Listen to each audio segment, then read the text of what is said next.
बिस्मिल्लाहिर्रहमानिर्रहीम।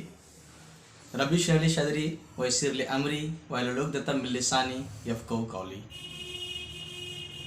आइए, आप सबों का स्वागत है हमारे यूट्यूब चैनल में ताबिश अली बर्क की। आज हम लोग बात करने पहुँचे हैं IRPC ऑफिस। आज हम लोग बात करेंगे कि क्या ईसा मसीह की पैदाइश 25 दिसंबर को हुई कुरान और बाइबल की रोशनी में। आज जानेंगे शादाब अहमद साहब से कि 25 दिसंबर को ईसा मसीह पैदा हुए थे। ये मेरा पहला सवाल उनसे होगा। अल्हम्दुलिल्लाह वस्सलातु वस्सलाम अला रसूलिल्लाह व अला आलिहि व अस्हाबिहि अजमईन, अम्मा बाद। औज़ु बिल्लाहि मिनश शैतानिर रजीम, बिस्मिल्लाहिर रहमानिर रहीम।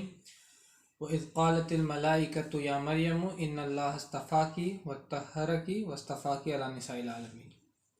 रब्बि इश्रह ली सदरी व यस्सिर ली अमरी वहलुल उक़दतम मिन लिसानी यफ़क़हू क़ौली।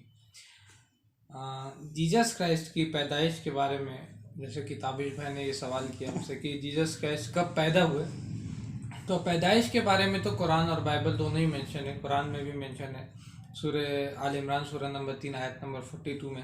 उसी तरीके से बाइबल में भी मेंशन है, गॉस्पेल ऑफ मैथ्यू में, गॉस्पेल ऑफ ल्यूक में अगर आप पढ़िएगा तो डेट का जहाँ तक मेंशन है कि 25 दिसंबर, क्या 25 दिसंबर को जैसे कि मनाया जाता है, क्या वही डेट है?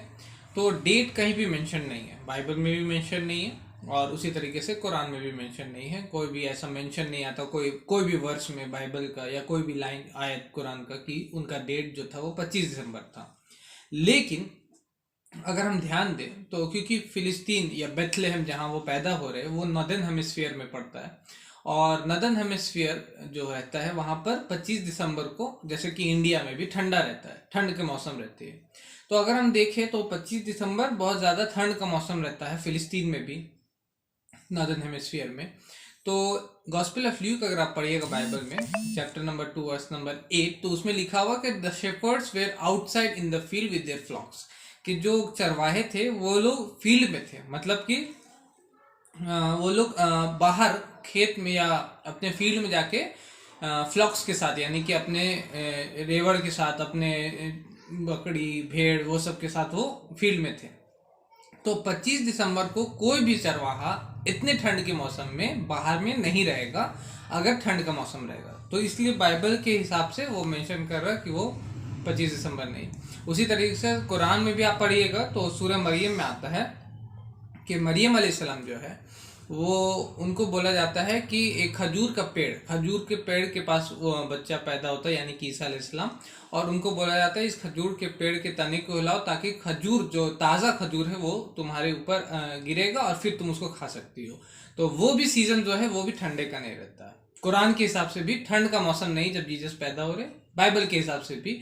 और अगर आप देखिएगा तो हिस्टोरिकली भी इस पर बहुत सारा बहस है कि 25 दिसंबर को उनकी पैदाइश हुई या नहीं हुई। बहुत सारे क्रिश्चियंस फरवरी में उनकी पैदाइश मनाते हैं, कुछ जनवरी में मनाते हैं, तो इसके ऊपर बहुत सारा इख्तिलाफ।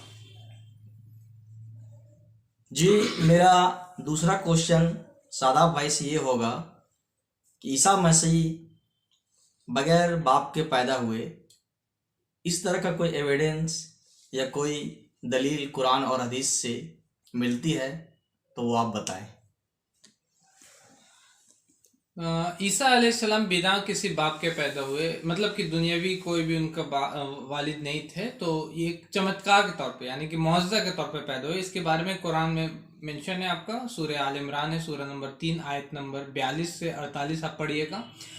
खास करके आयत नंबर 47 में वहाँ पर लिखा हुआ क़ालत रब्बी अन्ना यकूनु ली वलदुन वलम यमससनी बशर, कि मरियम अलैहिस्सलाम ये फरिश्ते से बोलती है कि मुझे बच्चा कैसे पैदा होगा जबकि मुझे किसी ने, मर्द ने छुआ तक नहीं है। उसी तरीके से बाइबल में भी ये मेंशन आता है। और साथ ही साथ सूरह मरियम में भी, सूरह नंबर 19 पढ़िएगा, आयत नंबर 27, 28, 29, 30 से 33 तक, वहाँ पर भी ये मेंशन आता है कि उनके बिना किसी बाप के वो पैदा हुए थे। मेरा तीसरा क्वेश्चन शादाब भाई से ये होगा कि क्या ईसा मसीह को अल्लाह ताला ने आसमान की तरफ उठा लिया, इसके बारे में आप कुरान और हदीस से दलाइल दें। ईसा अलैहिस्सलाम को मतलब कि जैसे कि इस्लाम ये मानता है कि इवन अकॉर्डिंग टू बाइबल, मैंने बहुत सारे वीडियोस बनाए कि उनको सूली पे मारा नहीं गया था, और कुरान में लिखा हुआ सूरे निसा सूरा नंबर 4 आयत नंबर 157 और 158 में उसमें लिखा हुआ है कि उन्होंने कहा वकालू, उन लोगों ने कहा कि इन्ना कतलना मसीह ईसा इब्न मरियम रसूल अल्लाह, कि हमने, यहूदियों ने कहा कि हमने ईसा मसीह को मार दिया। वमा कतलुहु वमा सलबुहु, अल्लाह ताला फरमाते कि उनको कत्ल नहीं किया, ना ही उनको सूली पे लटकाया, बल्कि उनको इस तरीके से दिखाया गया बर रफ़अल्लाहु इलैहि, लेकिन उनको अल्लाह ने अपनी जानिब उठा लिया। ये सूरह निसा सूरह नंबर 4 आयत नंबर 158 में साफ तौर पे लिखा हुआ आपका कुरान में। मेरा चौथा क्वेश्चन इसी रिलेटेड से है कि क्या बाइबल में भी कोई वर्स या कोई एविडेंस मिलते हैं कि ईसा मसीह को उठा लिया गया?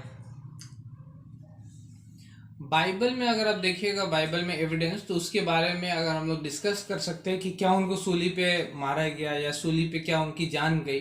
गॉस्पेल ऑफ बारनबस एक आता है, उसमें क्योंकि बहुत सारे क्रिश्चियंस पे मानते नहीं, इसलिए उसको कोट हम लोग करते हैं गॉस्पेल ऑफ बारनबस, जिसमें उनको उठा लेने का मेंशन आता है। साथ ही साथ अगर आप एक खास जो बाइबल में एक लाइन है जिसमें जीसस क्राइस्ट खुद प्रोफेसाइज कर रहे हैं, खुद भविष्यवाणी कर रहे हैं क्रूसिफिक्शन को लेकर के, Gospel of Matthew chapter 12 verse number 37, 38 और 39, वहाँ पर वो बोलते हैं कि जिस तरीके से जोना मछली के पेट में 3 दिन और 3 रात था, उसी तरीके से मैं रहूँगा ज़मीन में 3 दिन और 3 रात। और इसके ऊपर में मैंने पूरा एक डिटेल वीडियो बनाया है कि क्या यीशु मसीह को सूली पे मारा गया कि या उनकी मौत सूली पे हुई, या इसका रेफरेंस और दलील बाइबल से। ठीक, मेरा पांचवा और आखिरी क्वेश्चन होगा सादाब भाई से।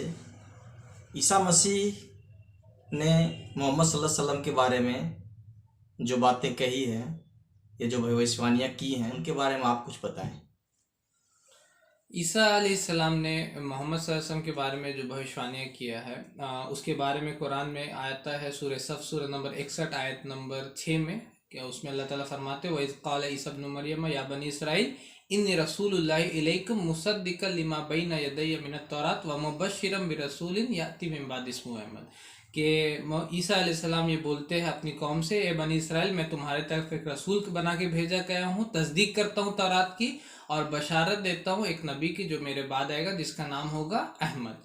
और बाइबल में भी इसी तरीके का लाइन आता है। बाइबल में अगर आप पढ़िएगा gospel of John chapter number 16 verse number 7, तो जीसस क्राइस्ट बोलते हैं nevertheless I tell you the truth it is expedient that I go away for if I not go the comforter will not come, कि ये अच्छा होगा कि मैं चला जाऊं, क्योंकि मैं जाऊंगा नहीं तो वो आएगा नहीं, अगर मैं गया तो तुम्हारी तरफ उसको भेजूंगा। और इसी कंफर्टर के बारे में फिर बोलते हैं Jesus Christ gospel of John chapter 16 verse 12, 13 और 14 में, वो बोलते हैं I have yet many things to say unto you but you can not bear them now, अभी मुझको बहुत सारी बातें तुमको बतानी है, लेकिन तुम अभी बर्दाश्त नहीं कर पाओगे, तुम अभी उसको समझ नहीं पाओगे। Howbeit when he the spirit of truth will come he will guide you to all truth, लेकिन जब वो आएगा, सच्चाई का आत्मा आएगा, तो तुमको सारी सच्ची बातें बताएगा।